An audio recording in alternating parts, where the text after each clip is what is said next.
That's great. answers that. But one of the questions, Okay. Hello, welcome. We are actually here, regardless of power. So I'm calling to order the Ethics Committee meeting of June 7th, 2023. 2023.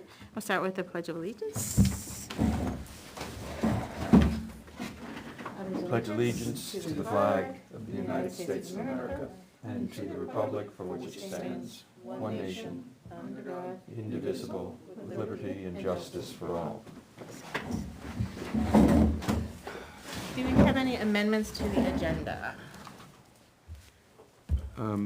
May I see the agenda to make sure that I have it? Sure. I'll give it right back. Yeah. It's basically the agenda of the last meeting, but because we didn't have When did quorum. you send this? That was sent before the last meeting that became a non-quorum meeting, and then she reposted it for Okay, today. I missed Yeah. that, No, okay. that's okay.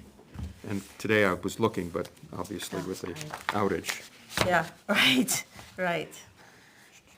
Okay, so then the next item is approval of the minutes of the May 17th meeting. Do I have a motion to approve those minutes? motion to approve?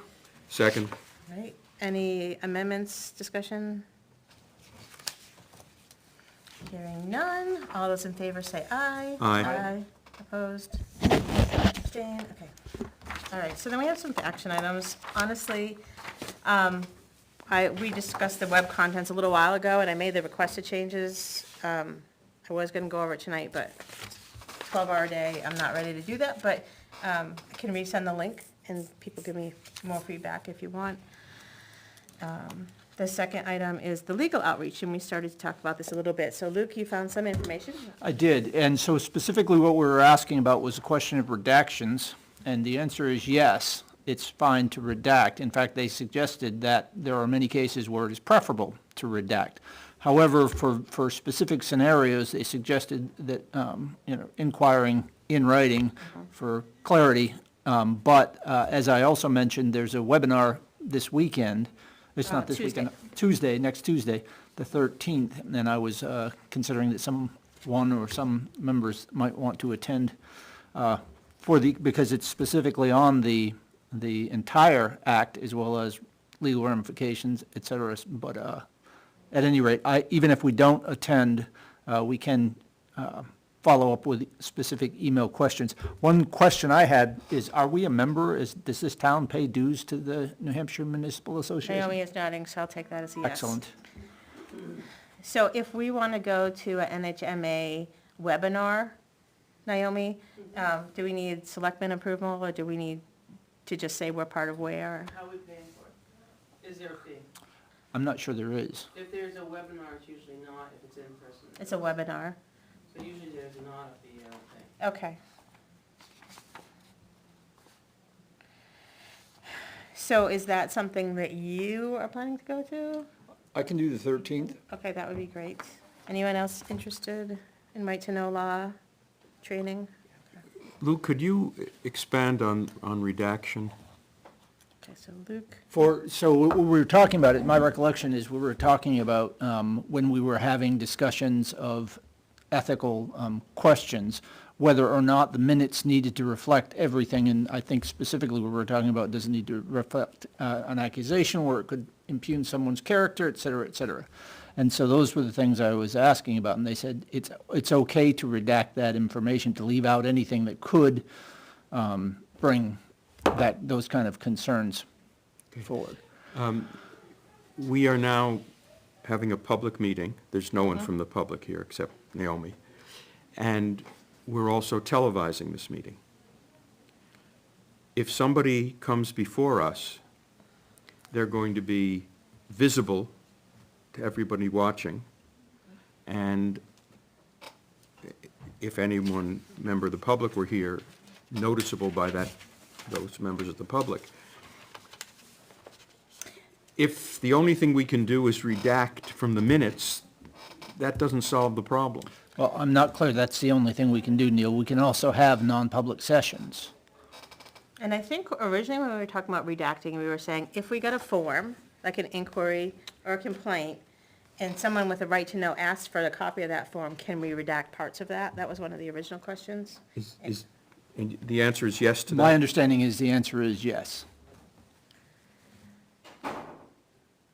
It would be interesting to pursue that further, to say, and then what happens if the citizens object? What's Goes next to step? court presumably. Right. So what I heard you say is we can send in specific questions. And so the specific questions that I'm off my head is, if we have a form that is sent to us, can we redact things that are problematic? I assume that's yes, but we should ask that question, right? So that's redact forms. And then, and we know that we can do non-public with the conditions that are in this form, right? So. Right. One question I have about the redaction is, are you required in any way to maintain the original non-redacted? And if so, and I assume the answer is yes, because as we talked about, if it were to proceed to a challenge in court, you'd have to provide that. Right. And if so, how and And how do you where keep is them that, safe, how is that right? maintained? Right, like for school board, we have legal places where we lock those up. I don't know that the town has record keeping for redacted information, because they may not have come across that, but, okay. So can we redact from our forms? Are we required to keep the non-redacted copies? Okay. What other questions do we have specifically for them? At what point in the process can we hold a non-public? For example, somebody's sitting in the audience tonight, hypothetically, and has an issue. Okay? Depending on where that person is sitting in the room, that person may or may not be visible to the television audience. Second situation, a person contacts Wendy and says, I'd like to get an advisory opinion. Does Wendy then set up, at our next meeting then presumably, we would go into non-public immediately? We'd open the meeting, say the pledge, and go into non-public. Right. And that would be on grounds that this advisory opinion or a complaint, either one, might adversely affect the reputation of someone other than a member of the board. So both of those we do with the school board, but I can certainly ask for when it comes to the municipal association if those, So Are what, allowed. in effect, other than these meetings, organizational meetings and meetings designed to deal with process and procedure, just about everything we do is going to be non-public. non-public until we get to, I don't know if the hearings have to be public or no? No. Only the final, okay. I think the answer is clearly no, given that the New Hampshire legislature has a very similar ethics committee where nothing is public. Once you file before them, you are under penalty of misdemeanor, not allowed to even discuss the fact that you have filed. So obviously, we do that here in New Hampshire. I'm not sure that we would be, well-served to take it to that extent here. Is that in statute? Is that how that was structured? I'd be cautious about using the legislature as a precedent, since they're not subject to judicial review as a constitutionally co-equal branch of government in their internal proceedings. We are, however, subject to the statute, but I think that it's pretty clear that if we think, or the person who's coming before us thinks that reputations are at stake, we would and should conduct most of our proceedings in closed session. Yeah, I agree with that. I think, so let me step through the process, just, my brain's slow today, long day, but, so if someone contacts me outside of this meeting, I'm going to request that they either put in inquiry or a complaint form, right? I'm not gonna say, just because you told me, I'm gonna set up a non-public meeting. We have to have that paper trail, right?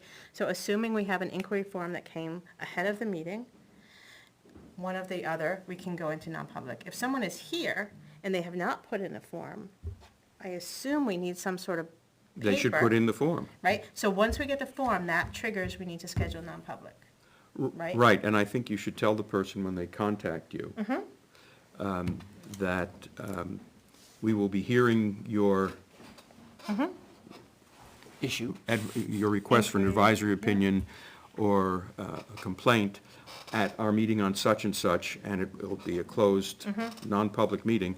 You, of course, will be a participant. Right. I feel like that's kind of the Yep. process that we've sort of figured out. I will run that by the lawyer when I write these 3 questions up, unless you want to write these 3 questions up. It's fine. However you want to handle it. Either Chief. way. I will pull up my notes if I'm gonna. Yeah, of course. Because you're not going to be able to read my writing, believe me, nobody can. No, yeah, I don't trust my A penmanship. question. Sure. So I'm walking through that Yeah. process. So somebody in some fashion contacts this organization, this group. We direct them to fill out the form. The form. After making sure they've exhausted all avenues, yep. So the form provides them a entry into the system. We provide them with a date and time of our meeting. That's a non-public. We go into non-public. We conduct our business. Would we then, You write the minutes. we write the minutes, we write whatever the finding is, because If we have a finding. if we have a fight, Right. but like, and also, because we had talked about earlier, that it was the balance between ensuring, and I don't want to use the word confidentiality, but ensuring the protection of the parties involved. Reputation For the and- purposes of 91A, right? Within those confines, but yet being able to provide a summary statement Yep. of some kind that would allow us as a body to develop I don't even know the word I'm searching for, Like but that body of law, but it's not law, a- but yeah, a record. a record, a case Guidelines. log, something, so Yep. that if somebody else wanted to understand what does this mean for the town of Ware, they could read it in a way that wouldn't identify anybody, but would provide some guidelines or guardrails, or whatever way you want to put it, about a particular topic. Correct. Is that accurate? So you're just Certainly. talking about broad strokes. Describe the issue, whatever the complaint was, in Yes, broad like strokes. there would be nothing about the way that we would structure that summary that would, Have personal identifying information. yes, that we would have to be wordsmith in such a way that would protect all parties, but yet provide some sort of overarching guidance. I think that's accurate with respect to an advisory opinion. Okay, When it comes to a complaint, there's a formal process that we go through. Sort of we have witnesses, investigation. At the end of that, I think what we publish has to include names. Certainly if we find there's an I ethic know. violation, right? Right.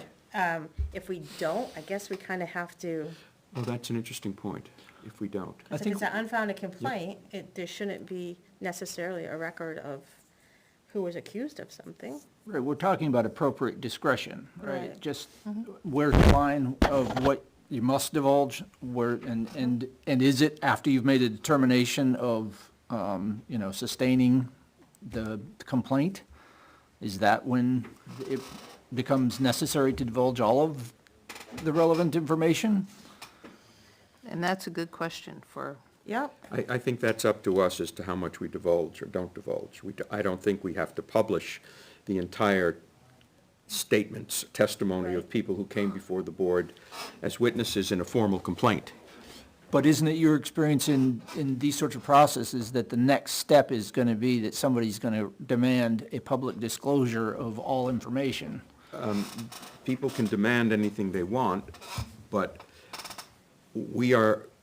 I think we are appropriately justifying our decision if we find in favor of find that there was an ethical violation. We need to explain what the situation was, what information, evidence we had, and the conclusion that we came to in such a way that it provides information for the person's supervisor or the selectman or whomever it is that might use this to make take some sort of further action. We don't have the power to take further Right. action. And also, it provides guidance for other people for their future conduct. This kind of action was found by the Ethics Committee to be unethical for the following reasons. So I guess what I'm hearing, so we were talking with an inquiry, we're gonna have generic information for guidance. If we founded complaint, we need to provide the information to whoever is going to handle it, and that has to be full transparency to them. But when it comes to right to know, how much of that we disclose or not disclose is up to the right to know law. So maybe that is another question for the lawyers. I always understood that the only thing that you had to have in minutes, the only thing, was a motion that was, that you met, and that so-and-so was present, and then somebody made a motion, somebody seconded it, and the motion was passed or not. And then Correct. the meeting terminated at such and such a date. The minutes do, but the right to know, people will ask for every form, everything. And so we need to know if we have a founded complaint that we hand to the Board of Selectmen or to Naomi or to whoever is going to handle it, is that subject to right to know? That actual form, that actual information, that actual report. And if it is, do we redact it? Can we redact it? Or not? That's the only place where I see a gray area still. Wendy, can you list me the questions you have already so I can? Sure, I said, can we redact forms that are sent to us? Do we have to save non-redacted records? Hold on. Non-redacted. Okay, When can we go into non-public? And I think we've sort of solved that by saying, once we have our forms, we're gonna schedule a non-public, but I Sure. will confirm that that's okay. And then post-complaint, the question that I just am struggling with is, with an inquiry, that's a confidentiality, because it's a question that person had, we can handle that in the minutes and be done. But when a complaint is founded, and we've said, yes, this is a thing, according to our guidelines, we can give a documented, written advisory to a committee or to a lead or somebody to handle that. Is that advisory subject to right to know? And can we redact What, parts of it? somebody institutes a complaint, a violation. We hold a hearing, we determine that there was none. We seal those minutes. Yes. Naomi, do you know if sealed minutes are subject to the right to know law? In other words, if somebody comes in and says, I want the sealed minutes of a selectmen's meeting, Nope. they're not subject, okay. Nope. So, So, if you guys did your minutes and sealed them, any one of you can look at them, but they still remain sealed until the time that you as a group unseal them and vote to unseal them and Right. make them public. Right. but a person off the street could not come in No, and demand to see the actual minutes. sealed is sealed. Okay, so, since we just said that when somebody asks for an advisory opinion, we're going to go into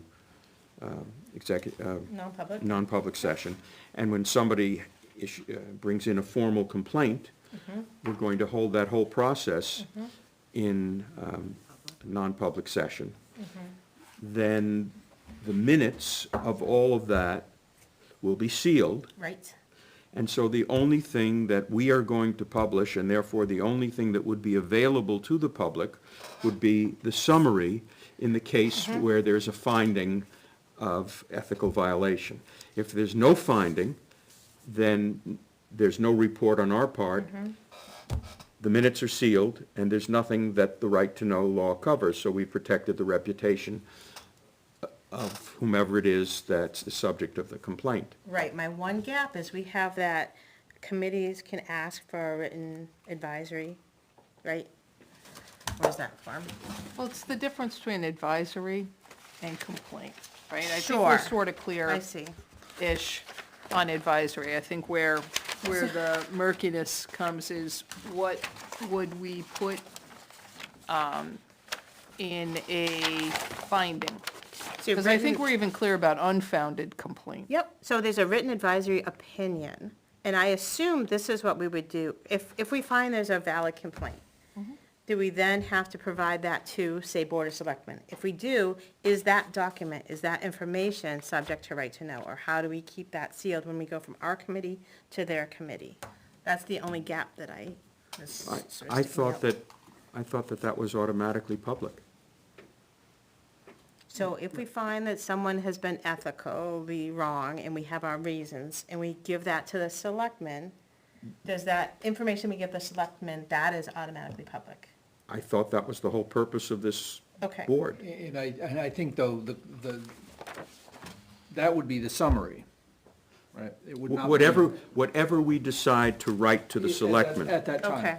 But I'm going back to the sealing of things. So a couple of questions popped up for me, and that is, let's say we, as we've talked about, somebody comes in, we're at the beginning of the meeting, we're having a non-public session to discuss an ethical matter. Can we seal part of the minutes? You can seal the non-public. So you could just seal the non-public session, and then the rest of it would be unsealed, as it were? That's correct. Okay, I didn't know if you could, So, Slice and dice, so we had when this separate Elaine does the meetings. minutes, we got together, we did the Pledge of Allegiance, we did A, Section B, C, seal. and D. We went into executive session, we came out of executive session, we did E, F, and G. And she would have nothing in her minutes about what happened at the non-public session. Then separately, when we went into non-public, she would be writing a separate set of minutes, right. which presumably we would seal. Right. And that would not be subject to the right to know law, so that the protection of both the subject of the complaint and the person bringing the complaint, their identities would not be subject to right to know law. Okay, I mean, you, I was thinking about something Naomi said, and you know me, I gotta always know. So, we seal. A committee, a board can vote to unseal. What if it's 5 different members 4 years from now? they can? They They can. can vote Yep. to Yes. The unseal? body can We're unseal. having that right now. Yeah, Oh, really? Yeah. but you need quorum. Yeah, so a new member wants to open up all the seal minutes of the selectmen. We've got minutes that go way back. Including personnel matters? Yep. Isn't that, So we met with Mark Roth on Yep. a personnel matter, and Mark had informed us that as a sitting member, don't know why you'd want to go back, because your term is this move forward. But at the same time, it's information that they could go back to. But as a sitting member, you could come in and take a group of them, unseal them, seal them back up, but they still remain sealed. So whatever information in that is still confidential. You can't go out and share it with everybody. okay. Then what you can do is, as a group can get together, the 5 of them can get together in non-public, open the non-public minutes, and if there's some that they feel they can unseal, they'll come out and unseal it. And then anybody can Based see on them. vote, Quorum. all the way through, Yeah. point by I think point. House Bill was at 321 is working its way through the State House, and they want to open, they want to declare anything unsealed after 10 years, and I think that's gonna be a huge problem. Did that pass? I haven't paid attention to it. Was that 321? It should be 321. Curious. Yeah. It was just gonna be anything 10 But- years. But It's going to automatically be unsealed, but I think that's that's a problem. in any event, as far as we're concerned, it's the group, not the individuals, that make the decision. Sure. So what the next group does Yeah. can undo what the first group did. Yeah, Sure. they can. Yep. But collectively, if some new person comes on and wants to go back and see what was unsealed, or what was sealed, they can read it, seal it back up, and they can have a mental note of it. Still remains sealed and still not public information. Okay. But then 5 new people can get together and unseal it. Sure. It's only a simple majority Yep. for unsealing? What? So I really feel like this is great.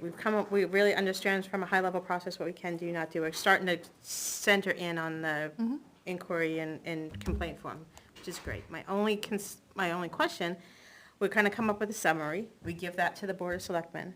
Now, if the Board of Selectmen come back and say we need more information,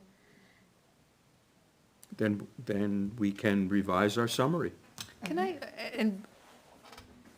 and again, this is me, right? yeah, Like, no, I'm with you. So, the Board of Selectmen is just one of many bodies in Sure. town, right? Are we just using them as As an example. hypothetical? Yes. Okay. Because Hypothetical. No, thank you for Like, asking that I clarification. I want that to be clear for anybody Yes. watching at home. We're not handing It everything. could be HR from the town, it Yes. could be the union, it Or an could be, independent Yep. body, separately elected, right? or the fire wards, which soon work won't be for them. fire wards, the, In any one of the Library. committees in Yeah. town. So whoever it is that comes, right. We Right, give it them a would be- summary that yes. says, look, we believe there Yep. was an ethical complaint with this person, from this Yes. person, high level.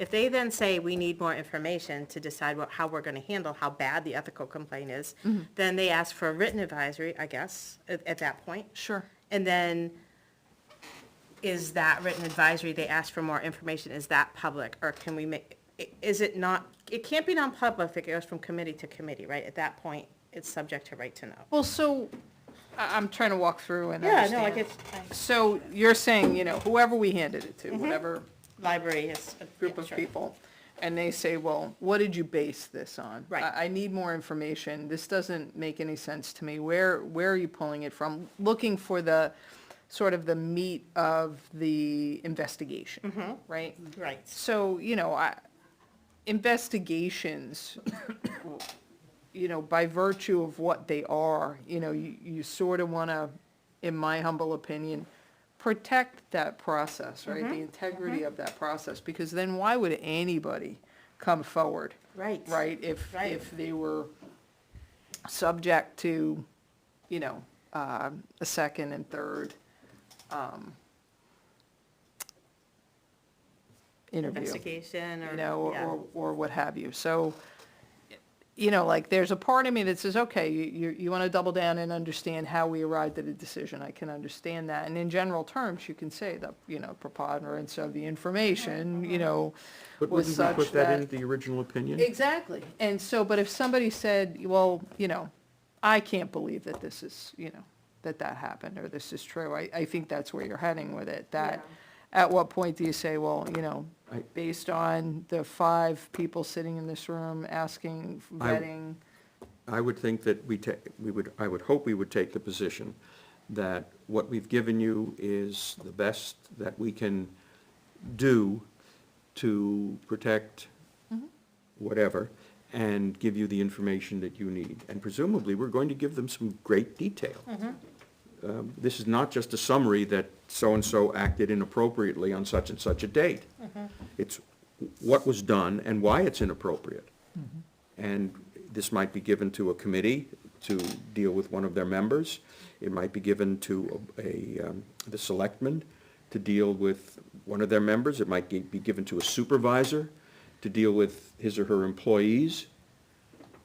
And I think And- that's and what we I'm would trying to be- tease out, because we said that when we found a complaint, we would say something in the minutes that was non-identifying, right? Or are we gonna put the name of the person when we found they did a complaint in Just the a minutes? case number. I would suggest a case number. If, Wait a second. Somebody's filed a violation complaint, Yes, okay? C1, We go into non-public and we hold many days, one day, of hearings and hear from a lot of people, okay? All of this is sealed, okay? At the end of the process, at the end of this, we come to a conclusion that there was an ethical lapse.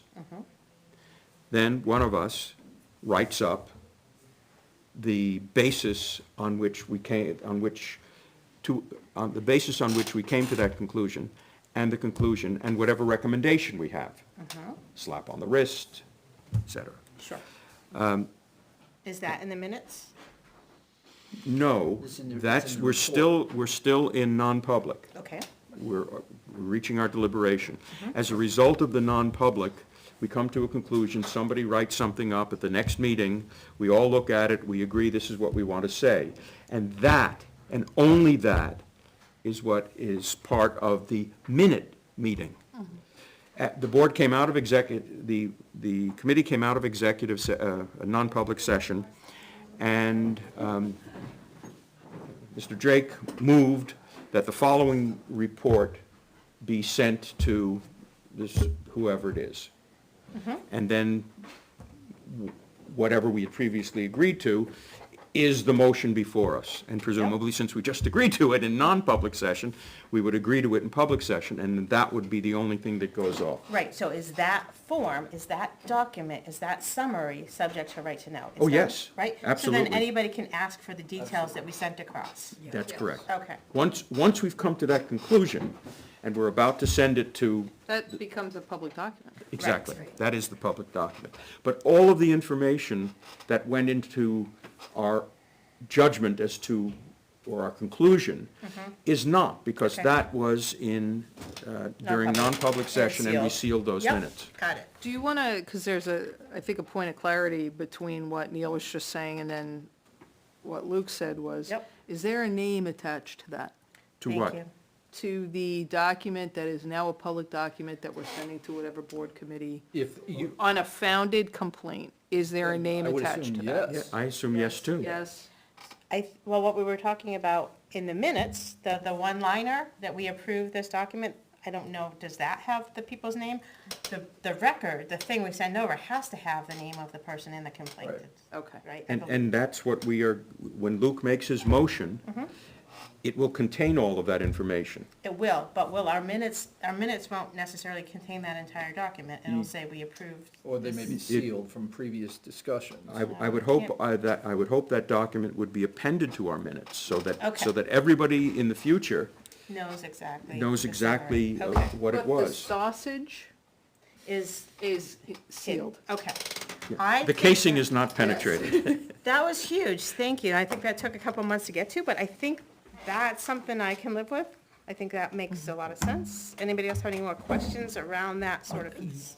It just occurs to me that our, when we find in the affirmative that we sustain a complaint, obviously that's public and, because the person may or may not object, but nonetheless, they have a right of process after that. Prior to that, though, if we've determined no complaint, I think we should be strenuous about protecting that Yes. process. Then that would remain sealed. Right, and would not be- so, it would not be obtainable by either the charging Correct. or the charged or another committee or whomever, but we would just make that, I'm just saying that one of them is we absolutely have to protect.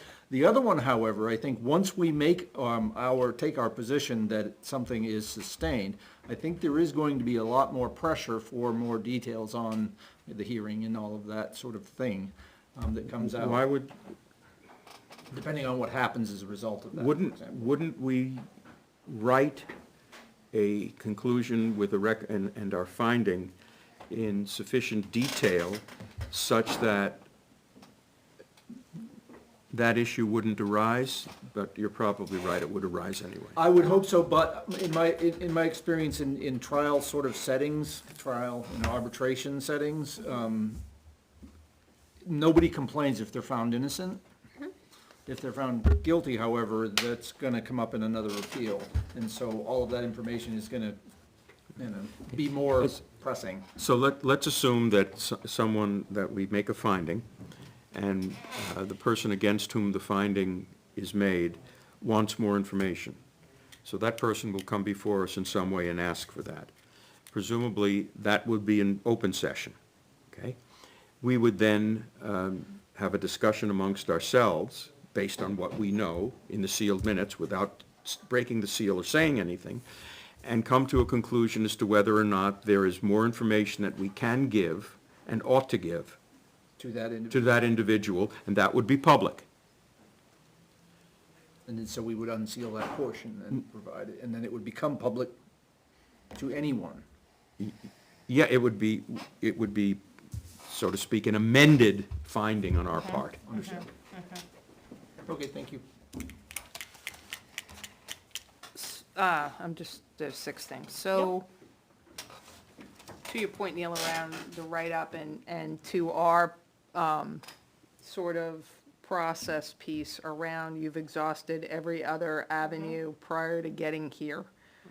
To me, that would be important information, like Right. a statement, like, you sought relief through this body, this body, this body, this body, prior to bringing the complaint to the ethics committee. For sure.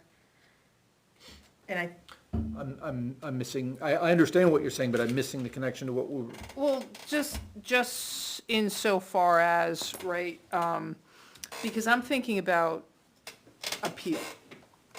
I understand Appeal that- to the courts? I understand this is not judicial in any way, but when, complaints, right? Complaints usually have an appeal process. Like, if you disagree with our finding, you can go to this person, right?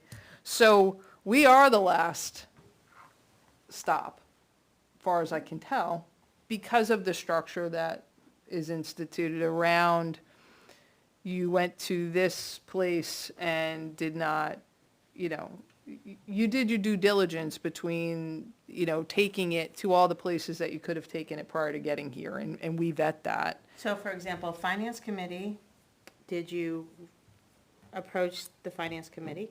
And that didn't work, you went to the town moderator, that didn't work, then you came to us. Yeah, but like, and you actually bring up a good point. I was reading through, I know, like, right? the responses, and I was like, but, I think there are other levels, like, finance committee, moderator, secretary of state, or, town clerk, elected official, like, there's another layer. I mean, people typically don't travel those paths. Right. But if somebody wanted to complain about, there are usually other parties you can complain to.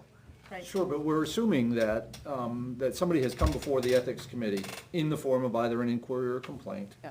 And that intake process, we would ask these questions, because it's on the form. Have you raised this through any other forum, for lack of a better term?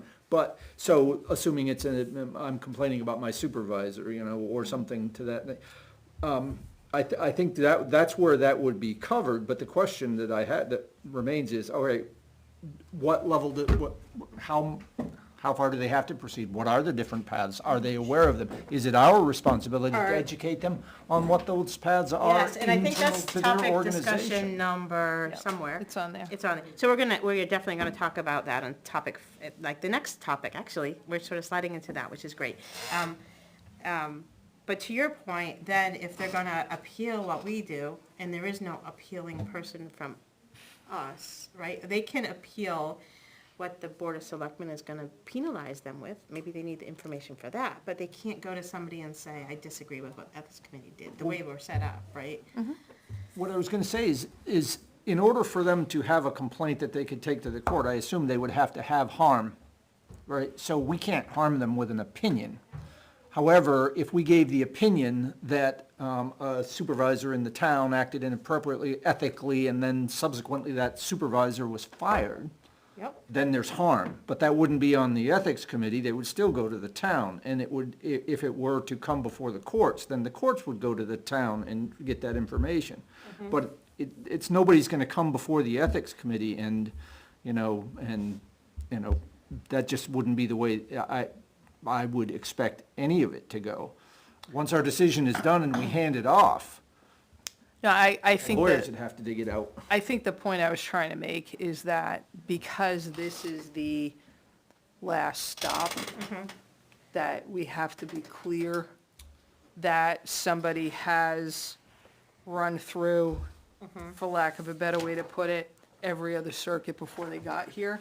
It's written in there. I think we need to be clear when we vet Yes. something coming in, when we screen Sure. coming in, that like, did you, and the piece of that I was based on the information that Wendy had brought, I don't think that some of the bodies that reported in the information understood that there were other steps past them, and so my concern in understanding that is if somebody brought something to me and I was in a role that there is a level of oversight, and I don't understand that there's a level of oversight, that I'm not giving them the full information of where they can go next. And so, for me, it was an education piece. Yes. And I know it took me 25 words to get there, but I'm trying to draw that path so that people understand when they come, when they should come, Yep. where they should have Yep. been first. So let's finish up with, and I guess we sort of, from Luke, we went all over the place, but, so if we agree from a high level, we have a couple more questions that you're gonna ask the municipal association to make sure when we can redact and blah, blah, blah. If we're gonna say we're in non-public and everything stays sealed unless there's a finding of a complaint, we're gonna summarize something, hand it to the appropriate people, that's a public document. That, does that, if, as far as that goes, that piece of it, is that where we're at? From my perspective, yes, but. But yes, so then I want to go to the next topic, which is exhausting all avenues, and this is really, the survey was, and in fact, you were the one who said, it'd be really interesting to see what people say, because I don't think they understand their processes, right? So we had a sample of things that, the police department very well knows their process, and it's documented, and it's legal and set in stone. Some other, say, volunteer committees may not understand that quite as well because it's not in set law. So then what do we do with that information? Do we help them vet their process? Do we help them understand that there are other things? Is there an education piece there?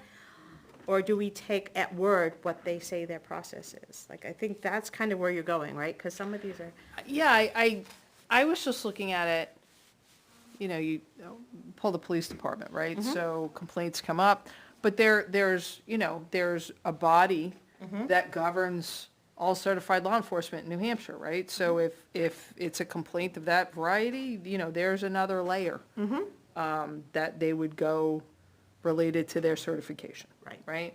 100%. So, if it's a town department, right, there's a process that they would walk through within the department and then administrating that department, right? Right. So they would walk through that process. The places where it gets interesting is boards and commissions. correct. Because there isn't necessarily a clear path. If you are an appointed member of a board, how was that handled versus an elected official that's seated on a committee, right? Because for us, it would be different. Right. And so for every elected official that we have in town, they have a different process. Yes. And so it's understanding what the layers of that are different. And from my perspective, that's a piece probably of education that we'll end up doing frequently when we're screening. But I think it's also important for people who are in those roles to understand, so if I'm the bagger at Market Basket and I put your eggs in the same paper bag as, a 24-ounce can of tomatoes, and I crush your eggs, you know where to go, Correct. right? Yep. So, and if you don't get relief from that person, you know then where to go from there, Right. right? So it's, setting up that structure. Correct. Can I speak to your supervisor? Can I speak to the manager? Can I speak, And I think what I saw, based on the responses I got, is it's different for every committee. So are we gonna try to sort of guide and say that you have certain layers? Or are we gonna case by case sort of build that process? But that's after the fact, that's reactive, right? That's not ahead of time. So is that one of the education pieces we wanna work on? I thought it was an interesting, we sort of loosely talked about education 2 meetings ago, I Yep. think.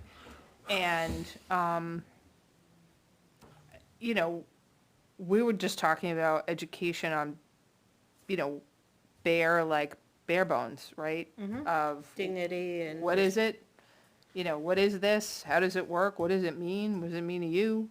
And then what is the structure of, right? Like, what is the structure of your local community, and how does it work when you have a problem in your local community that you're trying to solve? So this actually brings in John Q. Public. It allows them to come in and file the complaints, regardless whether it's neighbor to neighbor or a resident to a committee member. a process that they feel may have been inappropriate, decisions made in committee. Let me just say, general planning board, for example, that they would come in and file a complaint. Right, and then we have to say that the committee, the planning committee's process is such and such, have you exhausted this? But we may not know that, but the planning committee may not know that, not specifically calling anybody out, but that's our example, right? Right. So if their answer was, well, you talk to the committee, and if you don't like it, then it's selectmen, and then it's us, so, for example, if those were their two steps. But we're thinking, you could mitigate this at more levels, you could talk directly to the person who felt harm, and do we want to educate and guide that, or are we absorbing whatever process they believe they have? All right, so I think we need to be careful in staying in our lane and what we've been elected to do, and that is this process of ethics. I do not believe we're in that it's our job to sort of boilerplate all of the committees and their processes of complaint. I do think it's fair to say to anyone who comes in, what steps have you taken to address this? But I also think that, it's incumbent on us to trust them that they went to if they say, I took it to let's say the Conservation Committee.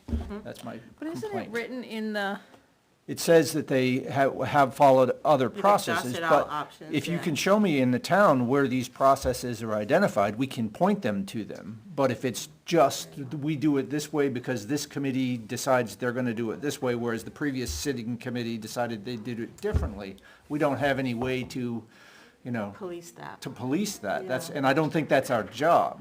that's not what I'm suggesting. What I'm saying is, if it's written in there that, if I go back to the framework of this is the last stop that you've got, right? You say that, but is it, for a citizen in town, it may be their first stop. They may come in and But- say, it's an ethics issue. I went into the town office and I was treated unethically by an employee at the counter. But then we'll send them back to talk to the manager before. Would we, as a citizen in the town, we would send them and talk to the manager of if they, for example, came into the town clerk, totally unlikely, preposterous, and please forgive me for the example.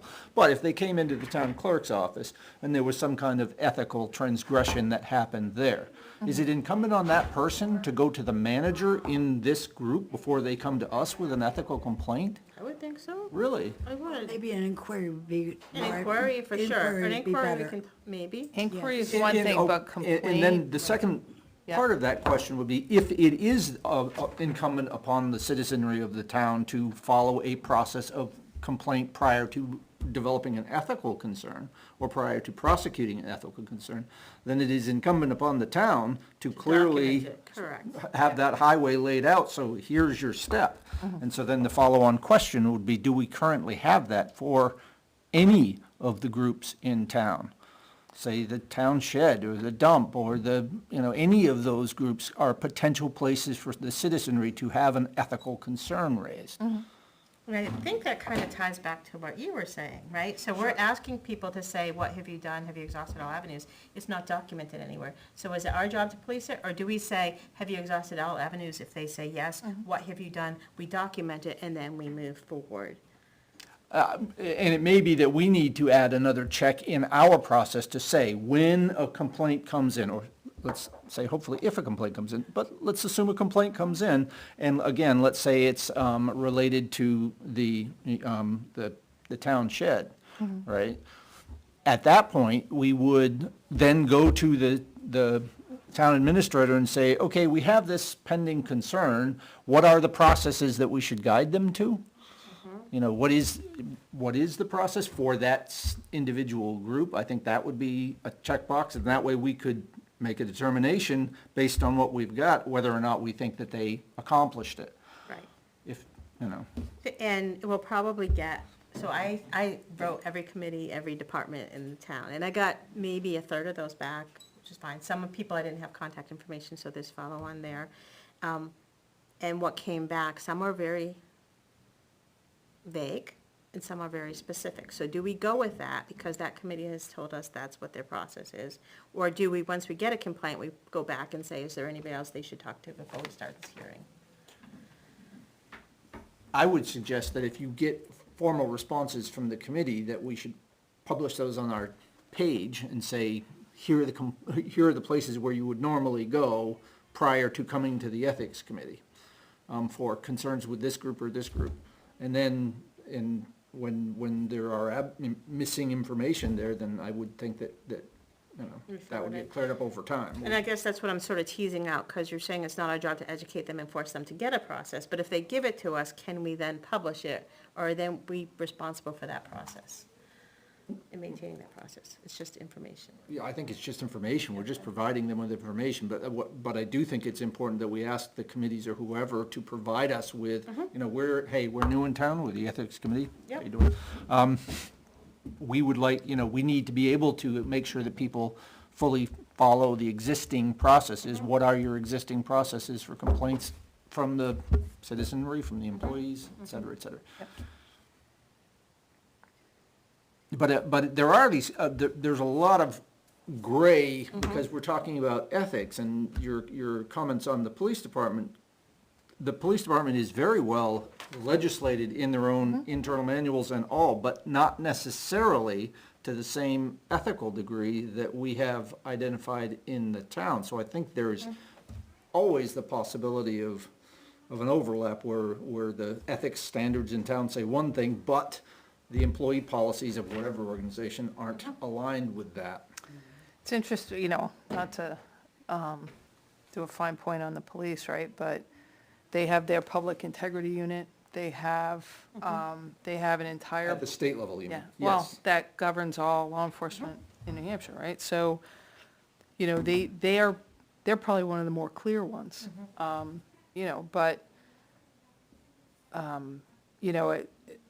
not to pick on Naomi, she's in the room. It's amazing to me how many people will, when they're like, oh, I need to complain about this thing, they'll head Go to right to Naomi. Naomi, and she's like, wait a second, this isn't my role, it's the role of the Board of Selectmen, or it's the role of the Planning Board, or it's the role, So, I think people go where they're comfortable, right? So, again, not to speak of Naomi, but, they know how to get in touch with her. She, I think, spends a lot of time providing education to people on a one-to-one about, this is where you direct that, or this is how you direct that, or do you want to get on an agenda, or do you want to come into public comment, do you want to, this is the path, and that's how you access it if there's something going on for you, So it's like a good neighbor policy. right? Like, so Yeah. I think she spends a lot of time directing people. Naomi, am I speaking out of turn?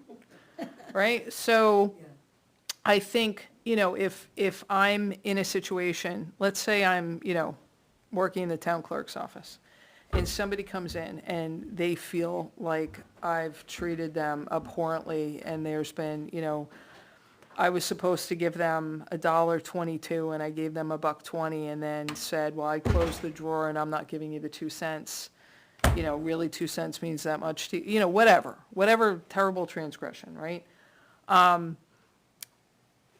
As the clerk, I would want to, I would want you to come to me, right? And so if one of the people did something like that, I would want to know, I would want the opportunity to make reparation or make good on that, right? And I think most people would want the opportunity to resolve at that level before it ends up here. And so that, to me, is the reason why, to provide the steps. I am taking a guess, but I have to believe that the group of people that convened to come up with this way back had that as a guiding principle, like, resolve at the lowest level. Like, if you can make this right, and you don't have to bring it all the way up here.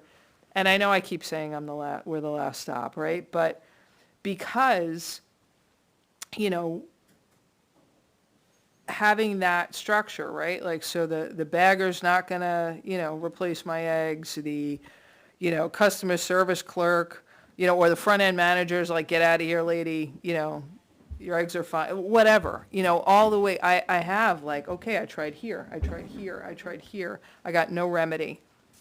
This is the place where it's got nothing to do with any of it. This is the neutral body to give me a final decision.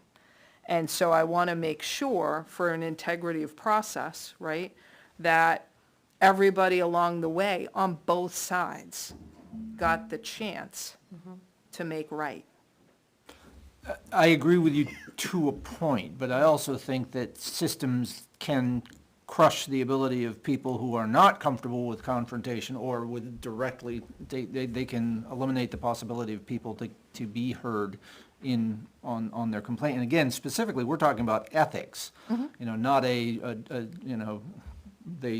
shortchanged me, that's not an ethical violation, but I understand your point is, all complaints, which ones of them end up here? Which ones of them are appropriate? How do we filter those? How do we make sure that, as you said, they've taken some steps before just, That's our educational piece.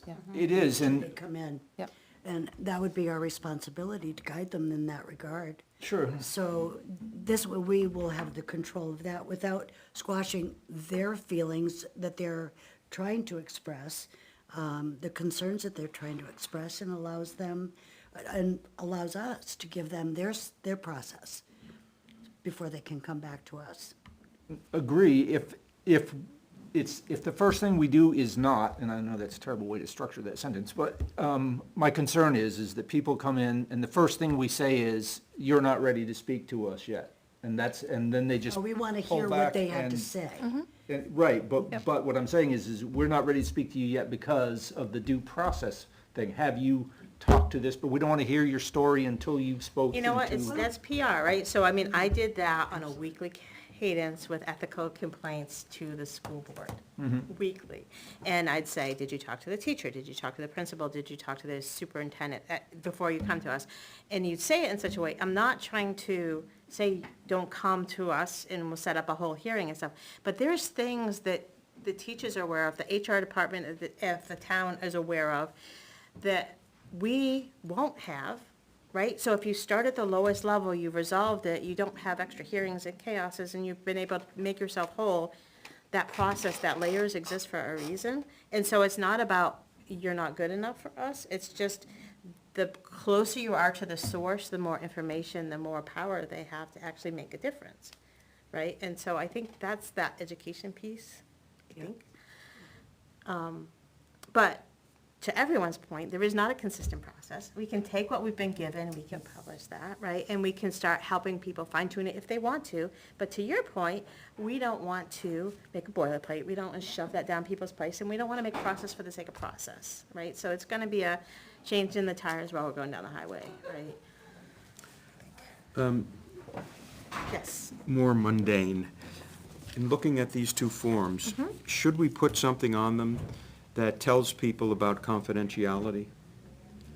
If I were getting, if I were looking to make a request for a written advisory opinion, I think I'd want to know whether or not what I'm doing is going to be, I'll see it on tomorrow's Union Leader or Concord Monitor. Yep. So I would hope we would put down something here saying that puts in a sentence or two what we've come to conclude about confidentiality. Yeah, I think there's two forms, like, we need to, that agreement we had today should be on our website, clear and central, but to your point, it should actually be on there. When is this no longer confidential? What expectation of privacy do you have? Right? Would you like to try to write that up, or is that something that Luke would try to do? Or Eileen? So, She's got to do the minutes anyway. right, so when we approve the minutes, I love how you guys volunteer, No, no, thrown no. under the bus. No, but whatever we put together, this is where, Decision. well, no, beyond that, this is where, for me, the rubber meets the road Yes. legal. Yep. Because, whatever we put, I want to make sure is airtight, Oh, I wanna- absolutely. I want to make sure that it's vetted, it's a form that gets approved by whatever. so two forms, once we agree on the process and somebody's documented it and it's one of us, Yep. that should go before the lawyer at the Somebody. municipal association to say legally that process is okay. Then, we have to decide how much of that process goes on the form, right?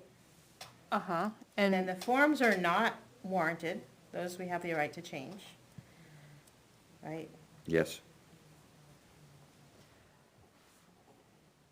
So,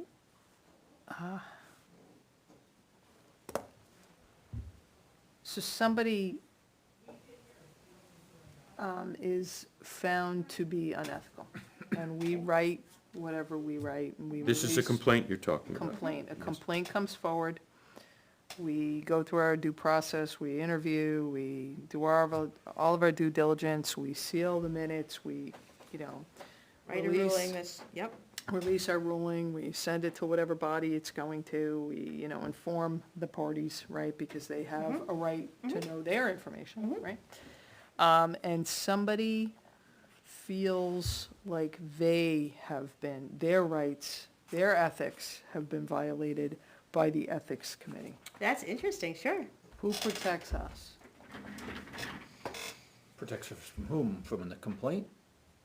You know, you guys wrote this thing, you don't think it impacted me, but, you know, my neighbor across the street won't speak to me. So in what form, just teasing this out, are they just mad and they're gonna come in and talk to the committee, which anyone can do? Or are they litigating? I don't know, Because pick if they're one. litigating, that's not us, that's the lawyers, right? But Prior to that, it's a No, conversation. to your point, like, Who's our lawyer? What's right. that? Who's our The lawyer? town, Is it? yes. You sure? Elected officials, yes. Are we liable legally for the actions as officials of the town? So, but the issue is, Personally? like, the way that happens, right? So, step one, did this committee operate in scope? Step two, did we follow our own process, right? We've got sealed minutes that, I'm just walking through this with you, right? So Oh, I we are understand. now it's being, you know, our, But you're asking what our personal liability is, right? Is that the question? I'm asking, how do we determine that we operated in scope without a rewrite, really establishing and making sure that this gets vetted by our town attorney, that we are operating in scope every time we do what we need to do? And if we did get sued, you know, you've got non-public minutes, right, that demonstrate every step that we took along the way, that is not subject to right to know, it's not subject to be unsealed. But how would we demonstrate that we operated in scope? If this were involved in a court, the court could unseal the minutes in camera so that Yep. it's not part of the court record, but the judge would see it and probably the lawyers for each side would see it. So that would would back up our statement that we followed our own procedures.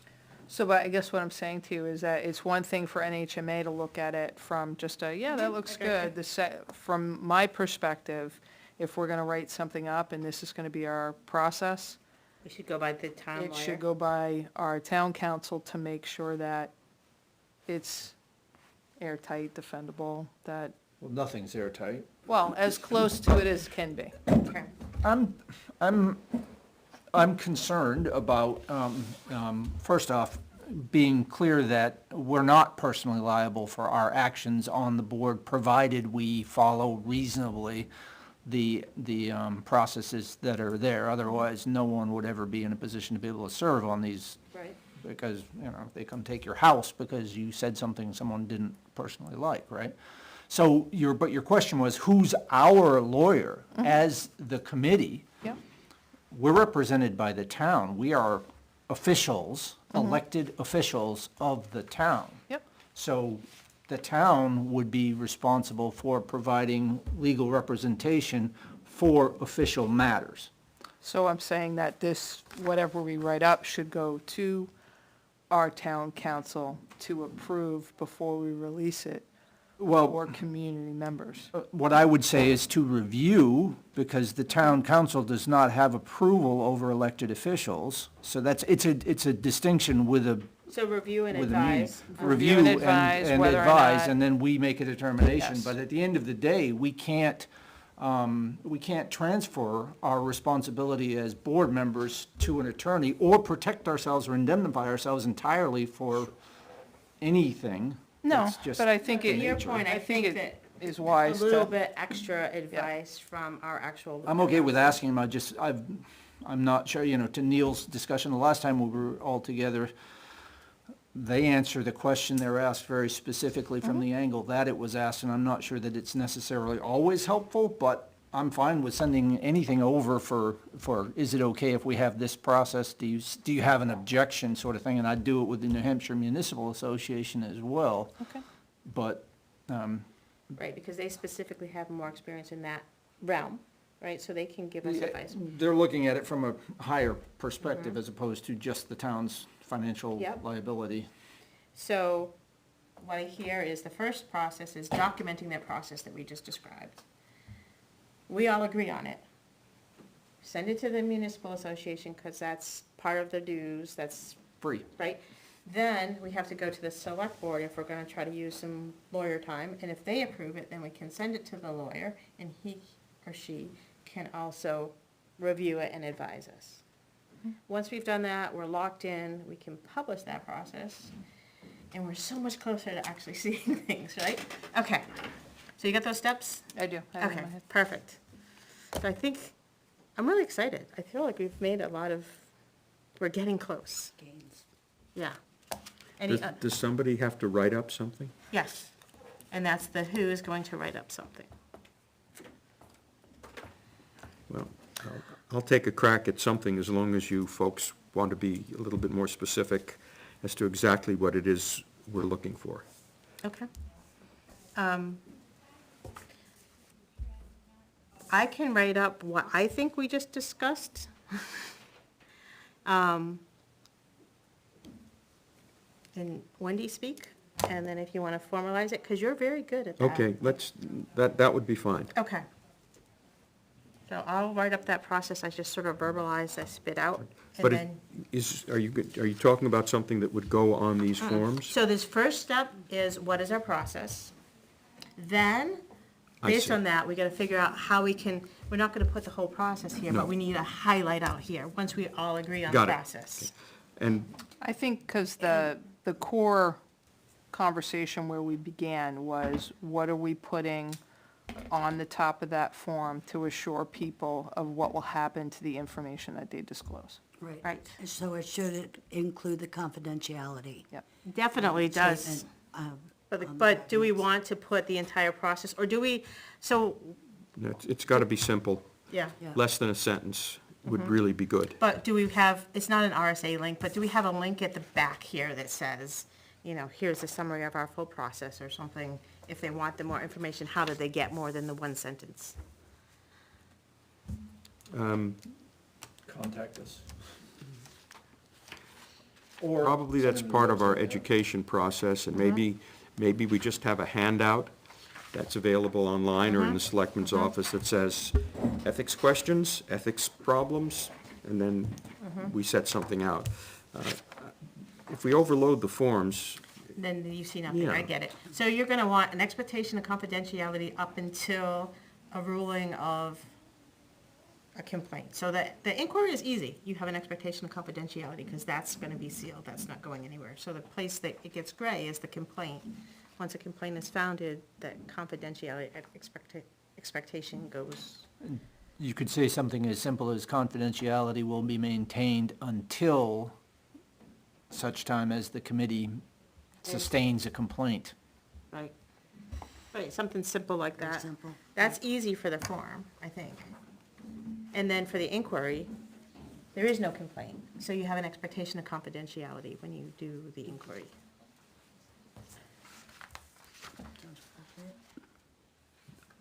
On the inquiry, just to. so you'll get that to me and I'll write something. Just because it just occurs to me, if somebody asks a question, and the answer to that question would be valuable for other people to know, is it appropriate to then share that we had an inquiry without identifying who? Yes, I think we talked about that, that might have been the week that you were out. We said we would genericize it, Okay. fluff it up, and make it so there's no identifying information, and then that would be out of non-public, to help people understand Got it. the generic advice. Two things. Yes. On the advisory opinion, it says, "I am aware, town official, board member, or employee." It should also say, "or resident," because residents can bring these as well. I shall certify this person. I certify that I am an official board member, employee, drop that or and put it over here, or resident, because. Because, I've read the, I believe the matter is a fair subject committee, and I will cooperate with the ethics committee on this investigation. Okay, yep, resident. That's number one. And Yep. then, just so you know, in the ethics implementation inquiries, second paragraph, upon request of an official, board member, or employee, not resident, Correct. the ethics committee may issue a written advisory opinion in response to such an inquiry. Which is why it doesn't say resident. You can only ask for this if you're an official board member or employee. No. And a member, here, the first sentence says inquiries. The ethics This committee isn't shall inquiry, establish. this is a request for advisory opinion.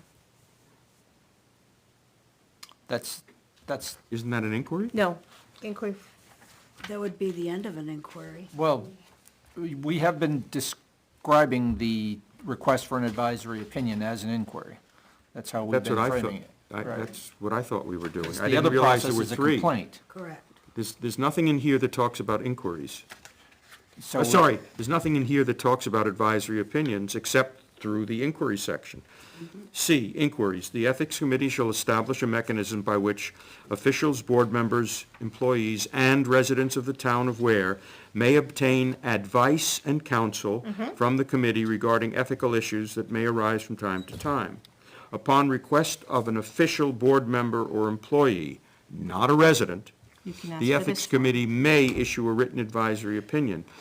This is what I assume Okay. all four of those, each of the four groups would use. So you're saying add resident. Well, to but that this is written advisory opinion, which we just said the residents can't do. So are we missing a form? Like, how do you do an inquiry if it's not a written advisory opinion? That's a request to come before us where we discuss something and give them advice in a sealed moment. So that's not a written advisory opinion at that point. And this is the, like, basis of why I say all of this, right? Because if we've been sitting here for a few weeks having a discussion and we cannot agree on what these terms mean, Right?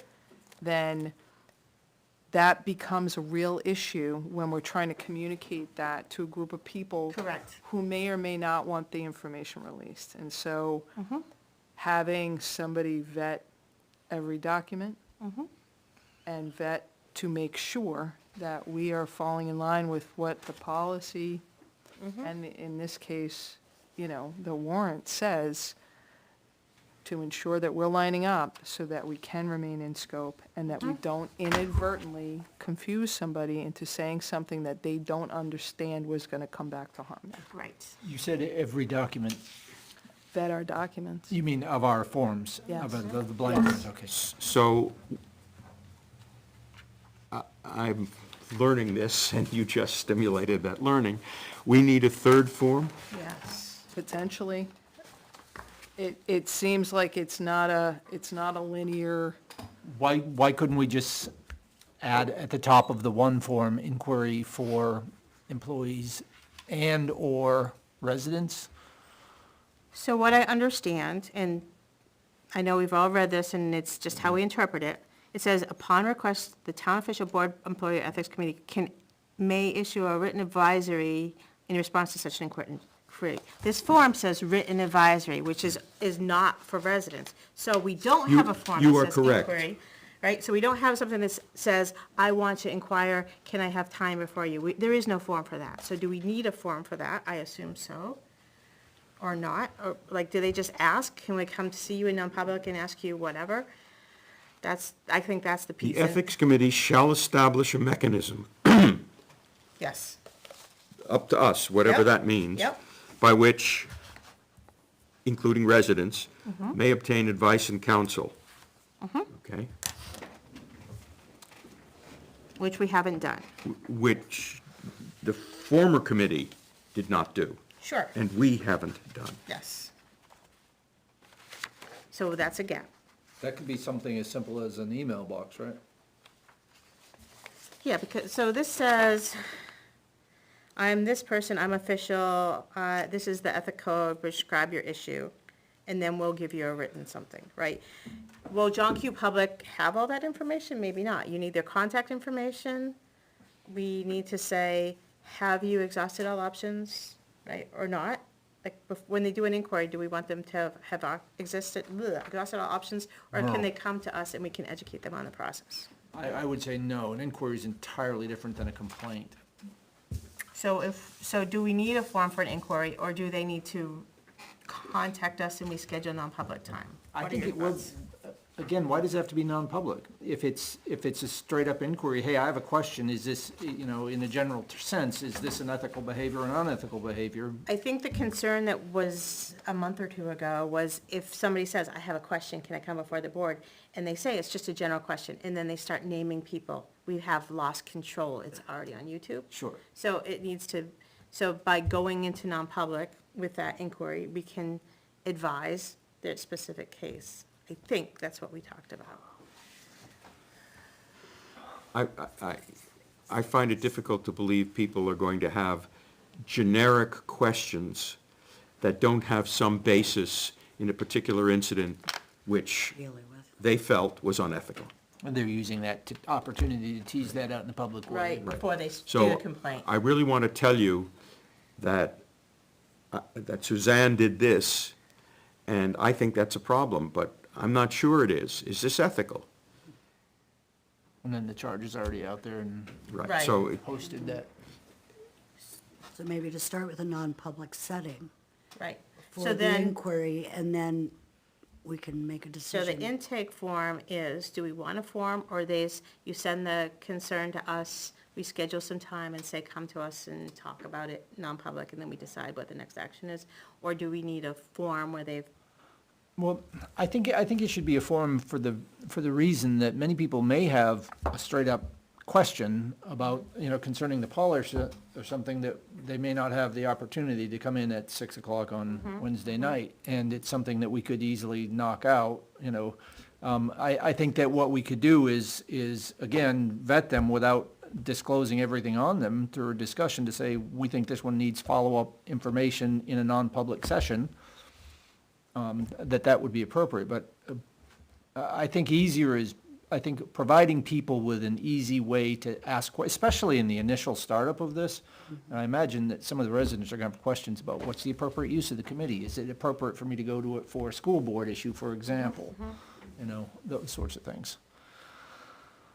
So, I don't know, maybe an electronic form on the site that we. or like their contact us section they do with other? Right, or got a question? You see that all the time on sites. You got a question about ethics, the ethics committee, our function, questions about ethics and general questions. I think that's all fair, and I'm not sure that we, again, if there were something that came in that we felt was inappropriate, that this is not really a question looking for an honest answer, but a manipulation to, for nefarious reasons, we could sort it at that point. But I'd like to think that would be the exception. I'm looking at my HR expert. So- I'm turning this over in my head because I always go back to, people don't know what they're asking for. Right. So we start out with this general thing, like something happened, I'm very distressed by it, I need some help. So, if we had I don't want to call it like a screening tool, but like Sure. like a general form, and then I think it would probably likely be an outreach. Right, so, thanks for contacting, just want to get a little bit more information. Are you looking to just get some general information? Are you looking, tell me how much you want, do you want a finding with a public, outcome? Are you just looking for next steps and you're not sure where to go? So I think it's Triage. gonna require a conversation, which is sort of difficult, right? Because that in and of itself, you're sort of, without, documentation, you're sort of tiptoeing into areas that are difficult, right? Yeah, But, there's also a couple of concerns with that. As a committee member, we cannot speak for the, No. as individuals, so the only way we can give advice is as a committee.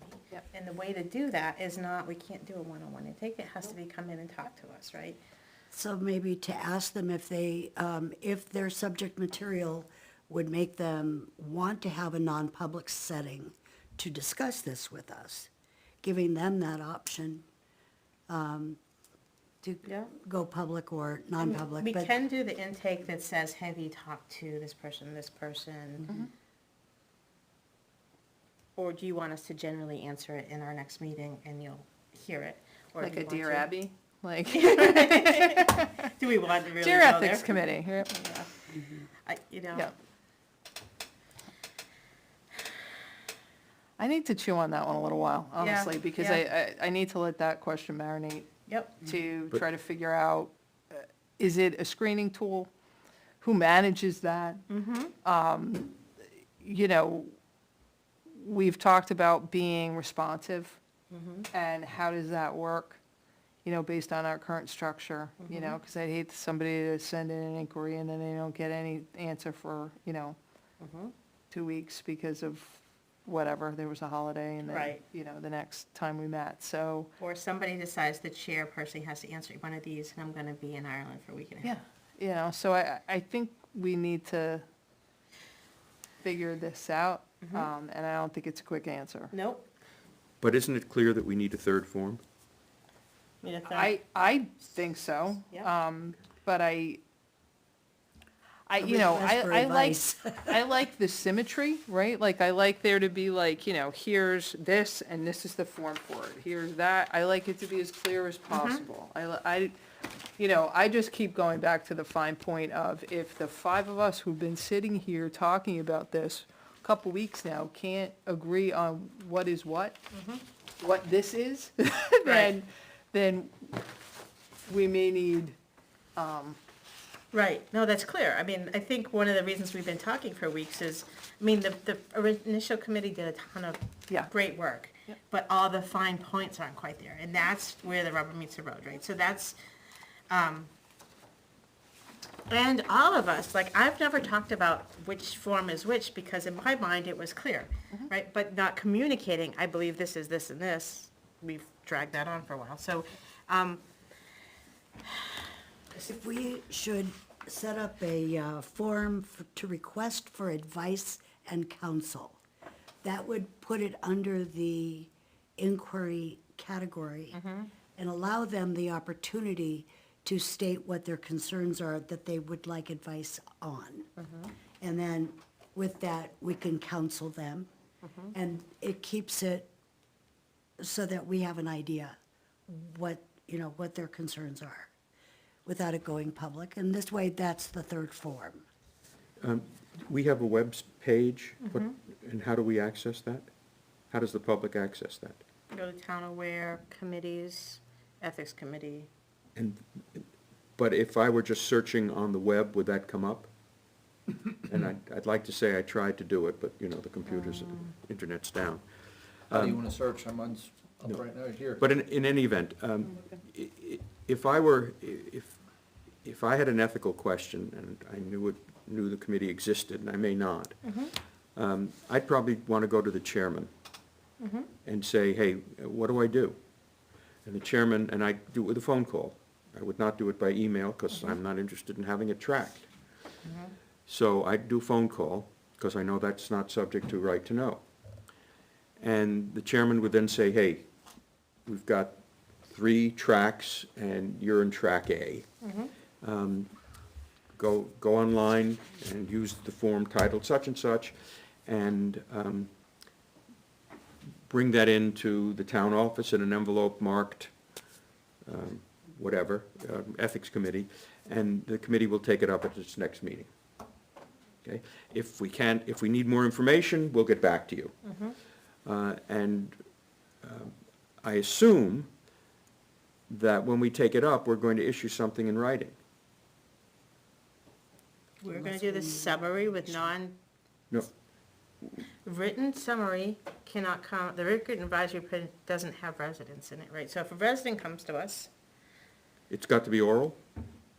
that says that form is for non-residents. Well, Right, so we're gonna have this summary at the end of, in our minutes, right?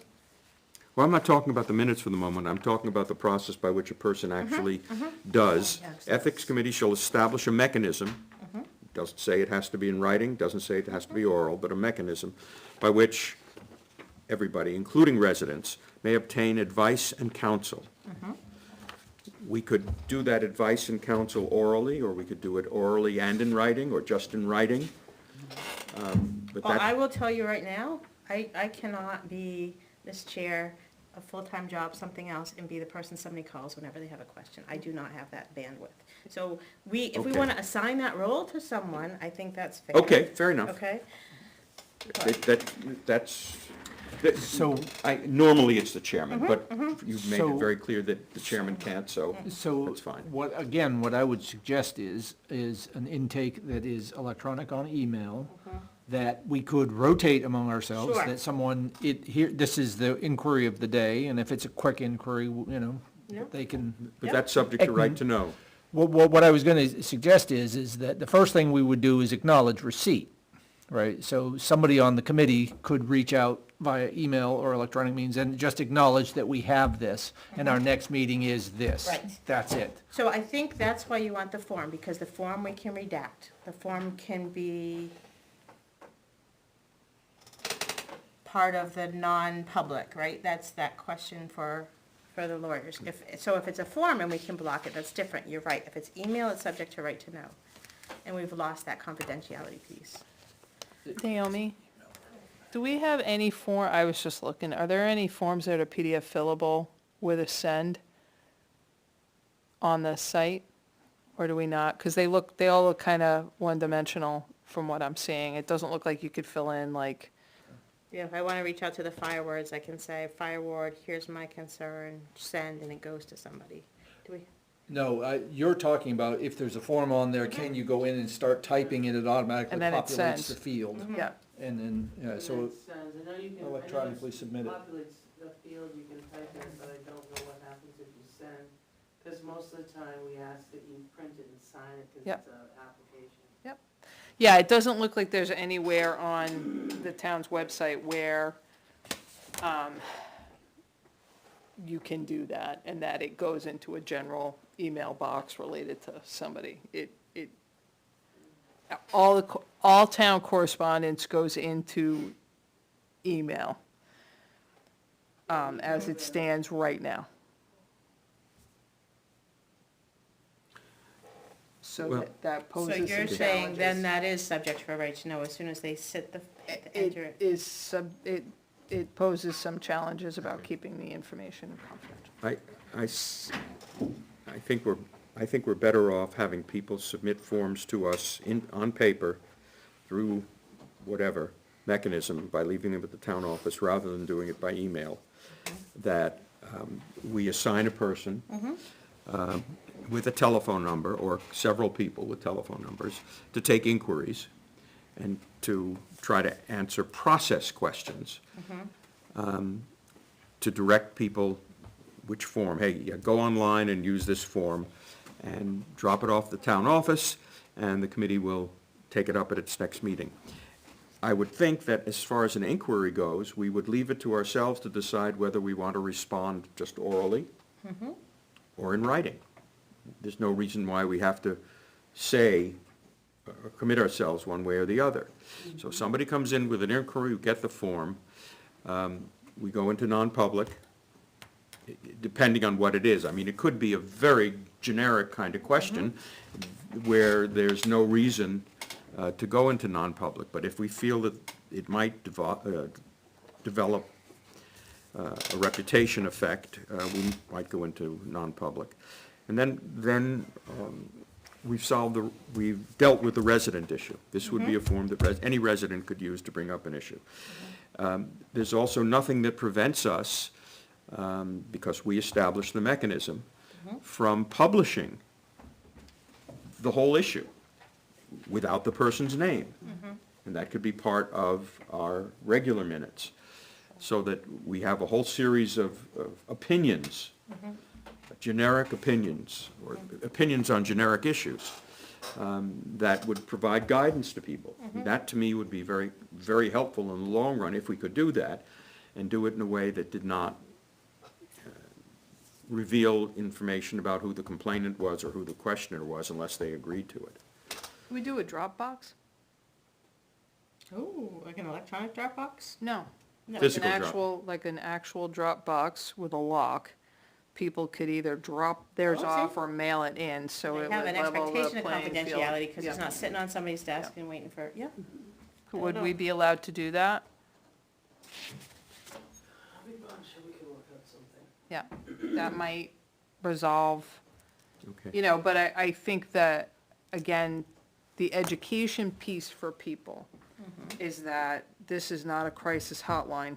Right. And that there's not Correct. somebody standing by 24/7. Like, I Exactly. think we need to be really upfront about, you know, we are going to do our very best to be in touch as soon as possible. But, you know, I think those boundaries are super important. Yeah. One, because we're not a paid body who has full-time people. Two, we don't want to be, whenever somebody's mad about something on Facebook, they think they can reach out and we're gonna instantly gratify something, right? So it's a process if you're serious and, and that way you can, you know, because it also, for me, I just think about it from the perspective of a mobility issue. You have the ability to send it via mail, regular postal mail. You have the ability to drive down here and drop it in the box yourself. I just want to make sure that people have access. If you're in Florida, you know, vacationing for the winter, you still have the ability to reach out. So make the form downloadable. It occurred to me, and this is something that Luke might want to ask the municipal association, is a document that we receive prior to the time we go into non-public, subject to the right to know law. it hasn't been accepted yet, so it's not part of our, right? Once you accept it, It'd it's be like part of. opening the envelope, right? Like, we're going to non-public and we open envelopes. Right. So we haven't even seen it yet. We don't even know what we got. Somebody could be sending us the recipe for meatloaf. We're not gonna know until we open up the envelope. So Okay, then that solves that problem. Thank you. wouldn't we just open those envelopes in non-public? That's what I'm saying. Yeah. That's what she's saying, Okay, yeah. I was typing at the same time, I Yeah, apologize. okay. I'll take a crack at So you want me to doing, strike that question then? no, strike that. Okay. She's answered it. I'll take a crack at the inquiry form, Okay, great. and you're gonna get to me with some confidentiality Yep, legislative yeah. language. Okay, Yep, yep. good. One thing, Suzanne, I'm not sure you were here at the beginning, to hear that there's a session by the New Hampshire Municipal Association next Tuesday that At noon. at noon, the two of us are gonna be getting on, available to all members of the committee, talking about confidentiality, allowing for questions, and sort of a whole discussion. You I can think it's an register hour long. online. Right, and I brought the form, but I just wanted to share that with you if you're available. This is This mine. one. This is a copy of Luke's. Oh, that's yours, okay, so I have Luke's copy. You have your own. And Oh, you my, have I'm the just only reading. copy right now of the Yeah. webinar. Thank you. The right to know, training session is Tuesday. There was also two other things about, redaction. Oh, here it is. Oh my gosh. Too many things. All right, so there's the public meeting Last page of information that you printed out, right? That's basically a brief municipal overview of public meetings. Right. And I think most of this, I have had that training through the school board, so if you want that. No, it's the last page? Yep, I was just That going one, through the okay. three pieces that I got. The governmental records, definiting retention of records, define basic, that one's actually really good. And then this is the Zoom meeting. Okay. If Do I could get you? a copy of that, that would be great. Yeah, so I think if I go to, you're saying NHMA, I can go there and sign up for the June 13th meeting. So if I know that, you can have that copy. I have gone through right to know training through the board, but I mean, the municipal association may be different, so I think that would be useful. Webinar, okay. Time is it? All right. Whew, At noon. actually, I think. Good, okay, Thank you. So I can keep this? yep. Okay, thank you. So we need, the action items we have and is, Neil's gonna work on the inquiry form. I'm going to give him the body of what I think we came up for process. And then you're gonna wordsmith it and make it pretty. And then we'll agree, municipal association, and then once the town get permission to send it to the town lawyer for review. Good? One other action that I think, is that, between the two of us, next Tuesday, we're going to ask the questions to the attorneys on the, On the Zoom, sure. Yep, so that's the list I've been yep. compiling. And I'll have to funnel that back to you because the trip I was supposed to be on this week has been scheduled for the week of the 21st. Can we, as a point of inquiry, because I became completely confused as to what the schedule was after, because it like went back and forth. Yeah, and- actually, it's an important topic, right? So I think we were talking about the first, third, and fourth Tuesdays.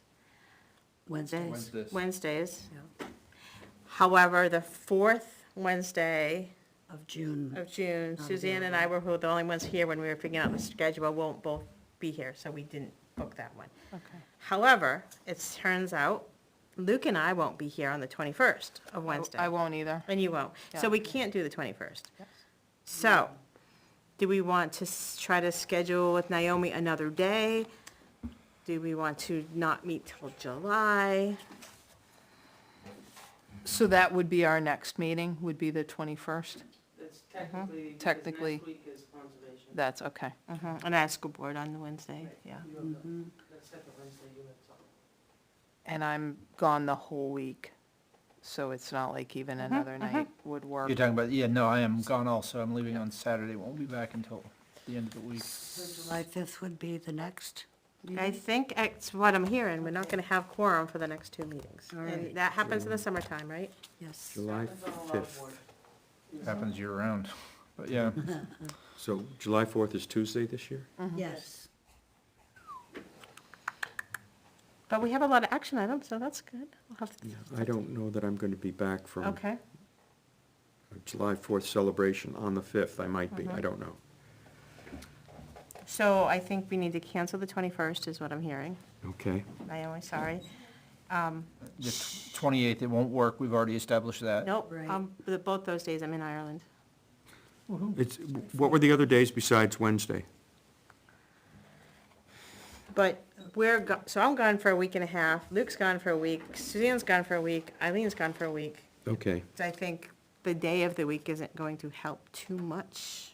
Just Right. we all. On the book- 21st, on the week of the 21st. And the next week. And the next week. Okay, so let's do it in July. Yeah, so our typical schedule, based on what we said in July, would be 7/5, Right. 7, 19. 19, And 7/26. okay. Yes. And so Issue on the 26th. my suggestion would be to roll forward with that on the schedule and do the quorum check-in.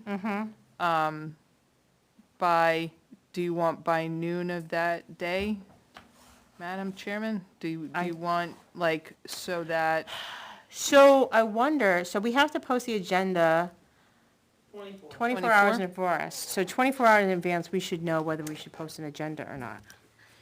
so So Tuesday by noon? Tuesday by noon, Yeah. There'll be Contact- someone running around. so that Tuesday by noon, if you can't be there, let me know. Or do we want everybody to check in, yes, no? That's your call. What do you guys think? I'll check. I can put in my calendar every Tuesday at 11, I send out a blast, but that's not gonna be fast enough because not all of you are on email all the time, right? So, I would do regrets only if it were me, Yeah, okay. you know? Yep, I think that's fair. And if everybody now is certain that it's the first, third, and fourth Wednesdays until everything's done and the world is a better place, Define then let us know when you can't come. Okay. I think that works for me. Okay. Otherwise, assume we will be here. Yep. Got it. Okay, thank you for clarifying that. No, thank you for asking the question, right? I mean, that's more firming this up. Okay, so, So can I make it a wrinkle? yeah, Fourth won't work for me to post. It's a holiday. I Has to will, be 2 days, Holiday. right? So, So on that day, we'll have to do the 3rd, right? I'm just saying, because the Yep. office is totally closed. of course, it should be, right? Of course, yes. Yep, so- You have to be on that Monday for at least on the 5th if you're not gonna be around. Right, I mean, I'd have to know Monday to post or not post. right, and I almost think maybe we should shoot for posting on Monday. There's no reason we can't post 2 days in advance. I know what the agenda's gonna be a week ahead of time. It So, actually gives me a little free time because Tuesday's my day off. oh, gosh, yeah. So There you then go. we'll do by But I think It's noon, a Monday. by noon on Monday. If you can't be there, let me know. Okay. And then I'll send it out to Naomi. She has time. There's no reason it has to be yet another fire in your life. Noon on Monday, regrets only. Yeah. Okay, Regrets only, that's a good way of putting it. all right. Regrets only, then if nobody, you can say, yep, we're a go. Yeah, no news is good news. And so here's the agenda. We're good. Okay. That one's perfect. So July's schedule will show 5/19/26. Yes. Date. Yep. 6 to 8. Naomi, on the website, I noticed when I was on there today that it announced meetings tomorrow night for the planning board, right on the front, and I'm wondering, how does that, what mechanism is it that we might be able to publish so that we can, We can throw it on the front page and the website. I doesn't just thought that way, Yeah, but- if people, when we get to the point where we're looking for more public involvement, and right now we're kind of developmental, but Right. Well, how many people we got? Do we know? Was there people tuning in tonight, or can you not tell on this one? matter. Two. Okay, this is exciting. It is Down exciting. from 12 last time. Well, actually, you have two still on, you had 10. Oh, Right. So the only remaining topic was that annual training piece. So, when you weren't here, we were talking about what we could do for training, because it's important, right? And one of the things that Eileen brought up is, do we want to do something around dignity and respect? And so just because you feel someone slighted you ethically, what does that mean? What's it from your perspective or the other person? And she had some great examples about people not talking together for like 12 years because somebody didn't say hi back to somebody, and that really made them angry. And it wasn't until somebody forced the issue that it turned out that person had earbuds in and they didn't hear that person ask them, right? And so she was thinking about doing some sort of training around the basics of basic ethics and stuff. And so, But like I went back, I thought about what I said. I'm about to reverse where I went. okay. No, I went home that night, I thought about, I think that talking to whoever we are gonna be providing education to about,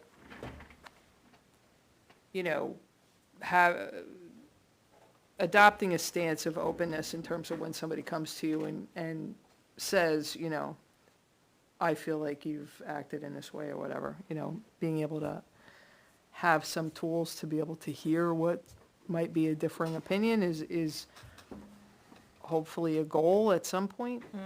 But I'm concerned, about confusing the issue.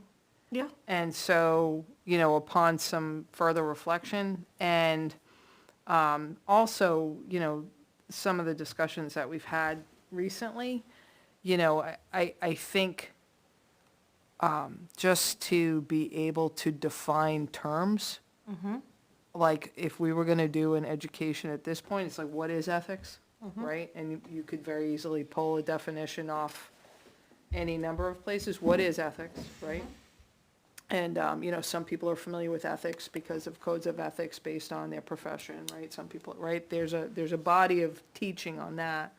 But then in addition to that, for the purposes of this committee, we define, advisory as this, we define a complaint as this, we define, this is this. So it's understanding our framework, so being able to provide that to people, and then how do you get us? How do you access us? So I don't think it needs to be, like this really in depth. And I actually think the more basic we could go from this point, the better. So, to translate what you said, Yep. we're not in a position at this time to interpret the code, Yeah. but we are in a position to talk about the process by which we will interpret the Yes. code. So we can explain the forms, the confidentiality, all of that. Once we've ratified it, right? Yes, no, but that would be the, Yes. that would be the Yes. education. That would be where we'd begin. Because I That- think if we go the other, The HR warm and it's fuzzy piece. too, it's Yep. too, Especially for the audience, right? So we're not gonna educate the whole world. we gotta begin at the beginning. Yep. Right, and frankly, I don't think we're in a position to do that. Nope.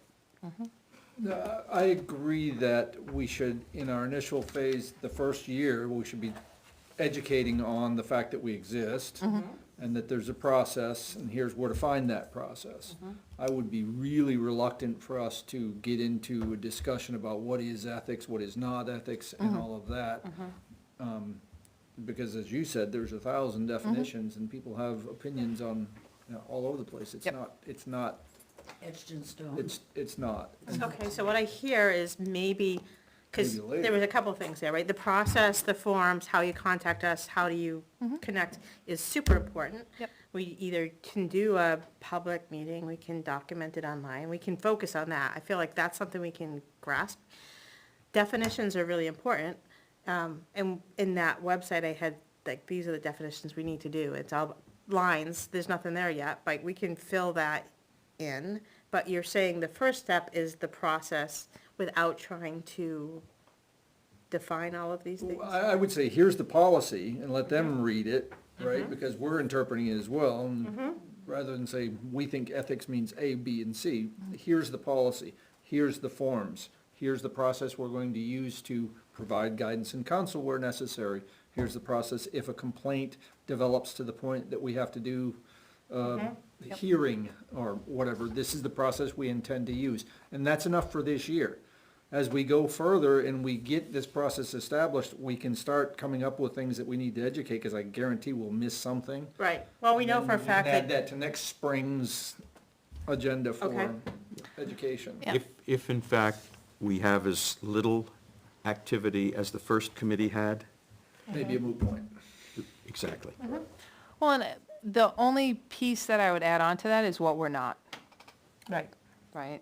So this is not some regulatory body, this is not, we can't get someone fired, we Yes. can't publicly shame and. Yep. We don't replace the standard HR processes. Right, and so that this really early draft of the website says that, what's in scope and out of scope, but I think we need to have a full meeting on deciding what we want to put into those pieces, because I think that is important, right? That's good. All right, so next steps is defining the process. I'm gonna get something to Neil, he's gonna prettify it, we'll discuss it and agree next week, and then it'll go to municipal board and the town with the selectmen's approval. Once we're ratified with that, we can educate on that, right? And then part of that discussion is, we want it on the website, obviously, but do we want to hold a special meeting? Do we have is it just this meeting where we go through it and it's online? Like, we should figure out how we want to educate once we have that information, but we need the information first. Right. Right? Package first, right? Right. Yeah. And then delivery, yes, for sure. Good? Good. Okay. Then we'll work as we go forward with definitions and how we can make the world better. I like that. All right. So that's the last topic I had for today. Wait, Neil, Eileen and I did a triage of the future discussions in one of our other meetings. There's more there, but I feel like that's a good sort of breaking place, Yeah. I think, if you're okay with that, not using the last 10 minutes. Or is there any other topics, anything, anybody wants to talk about? Awesome. I think it's a good, You good? Okay. Naomi, I am officially closing the June 7th, 2023 meeting. Thank you, you two who stayed on.